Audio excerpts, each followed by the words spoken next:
आप भारत के किसी भी कोने से इस वीडियो को देख रहे हैं तो सिर्फ 5 मिनट का समय निकालकर इस वीडियो को पूरा देख लीजिएगा। ये कोरोना काल का समय हम भारतीयों के लिए एक बहुत बड़ा सबक है, संकेत है, क्योंकि कलयुग में बीमारियों का प्रकोप ज़्यादा रहेगा और इससे बचने के लिए इस वीडियो में एक बहुत ही बड़ा मंथन प्रस्तुत किया गया है। इसलिए दोस्तों इस वीडियो को पूरा ज़रूर देखना और अंत में भारतीय होने का सबूत भी प्रस्तुत करना। आइए शुरू करते हैं इस वीडियो को।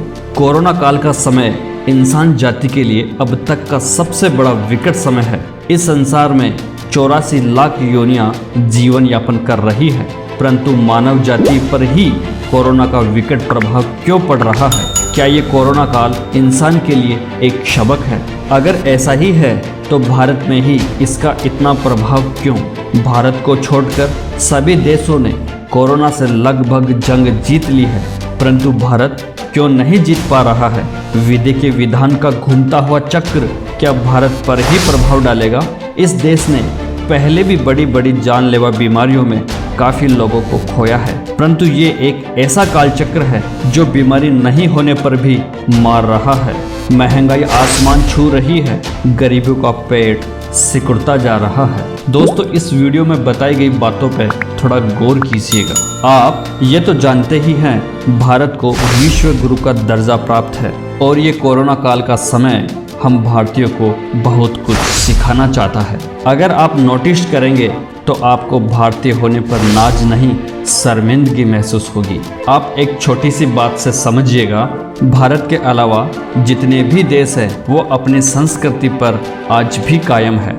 चीन, अमेरिका, जापान, इंग्लैंड सभी देश अपनी संस्कृति से प्यार करते हैं और इन देशों ने दूसरे देशों की संस्कृति को भरपूर सम्मान दिया है, परंतु हम भारतीयों ने अपनी संस्कृति को छोटी समझने की भूल कर दी है। आज भारत अकेला देश है जहां पर विदेशों में अपनाई जाने वाली संस्कृति को कॉपी करना शुरू कर दिया है और इसी का नतीजा है कि आज हमारा भारत रोगों से ग्रस्त होता जा रहा है, क्योंकि यहाँ पर खान पान, दिनचर्या, चिकित्सा पद्धति, एजुकेशन सिस्टम सभी विदेशी संस्कृति की तर्ज पर चल रहे हैं। आप सोचिए, जिस देश में दुनिया की सबसे ज़्यादा मिठाइयाँ बनाई जाती है उस देश के लोगों को विदेशी मिठाइयों का प्रचार करने में गौरव दिखता है। आज भारत में इतनी त्रासदी का मूल कारण एलोपैथिक चिकित्सा पद्धति है जो भारत को और भारतीयों को बर्बाद कर देगी। एक बात समझ लीजिए, एलोपैथिक के पास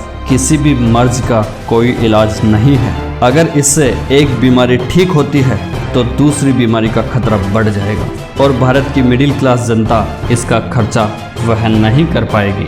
भारत में एलोपैथिक चिकित्सा पद्धति मात्र 300 वर्ष पुरानी है और अभी से ये हाल है तो सोचिए आने वाले समय में भारत का क्या होगा, हम भारतीयों का क्या होगा। जिस चिकित्सा पद्धति के पास किसी बीमारी का इलाज नहीं है फिर भी हम भारतीय उसके पीछे क्यों पड़े हैं? अगर आपको और ज़्यादा गहराई से समझना है तो ये समझिए, भारत में कोरोना से उन्हीं लोगों की ज़्यादा मृत्यु हुई है जो हॉस्पिटल में भर्ती थे और एलोपैथिक ट्रीटमेंट ले रहे थे।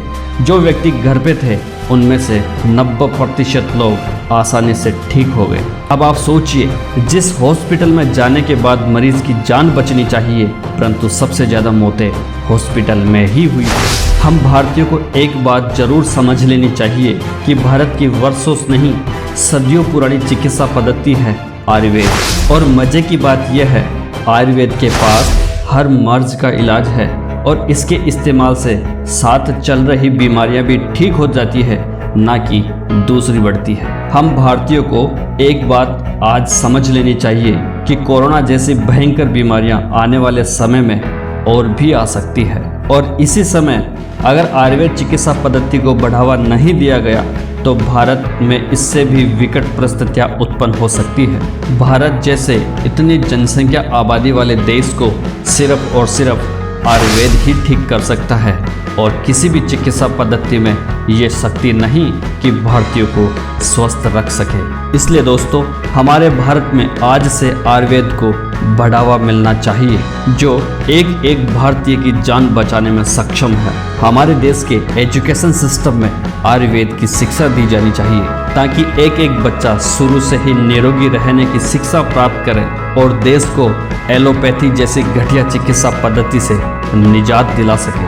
अगर दोस्तों आप भी चाहते हैं कि आयुर्वेद को बढ़ावा मिलना चाहिए, तो इस वीडियो को सिर्फ और सिर्फ 5 लोगों तक पहुंचा देना और कमेंट में लिखना कि यस, मुझे भारतीय होने पर गर्व है। थैंक यू दोस्तों, बहुत बहुत धन्यवाद।